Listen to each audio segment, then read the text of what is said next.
अस्सलाम वालेकुम नाज़रीन, JN न्यूज़ HD के साथ मैं हूं नाइला भट्टी। नजर डालते हैं आज की अहम खबरों पर। रिपोर्ट महर गुलाम मुस्तफ़ा। डेंगू वायरस से बचाव के लिए एहतियाती तदाबीर इख्तियार करना वक्त की अहम ज़रूरत है। डेंगू से डरना नहीं, लड़ना है। समाजी तंजीम और म्यूनसिपल कमेटी के ज़ेर एहतमाम सेमिनार से डॉक्टर सुलेमान मजीद का खिताब। डेंगू से डरना नहीं, लड़ना है। इसके लिए तमाम शहरियों को मिलकर एहतियाती तदाबीर इख्तियार करना होगा। उन्होंने कहा कि सख्त बुखार हो या जिस्म में दर्द, फौरन सरकारी हॉस्पिटल चेक करवाएं। घर में किसी जगह भी पानी ना ठहरने दें।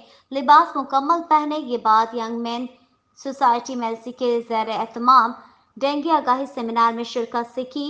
सदर मरकजी तंजीम अंजुमन ताजरान मेलसी सैयद शिराज हुसैन कासमी ने कहा है कि डेंगू जानलेवा है, मगर हम एहतियात करें और अपने घर और मोहल्ला को साफ सुथरा रखें। इस सिलसिले में ताजरान अहम किरदार अदा कर रहे हैं। इंजीनियर बदर मजीद ने कहा है कि म्यूनसिपल कमेटी हर मोहल्ला और शहर को साफ रखने के लिए स्टाफ भरपूर किरदार अदा कर रहा है, लेकिन इससे तब बचा जा सकता है जब हम अपने इर्द गिर्द माहौल को साफ रखेंगे।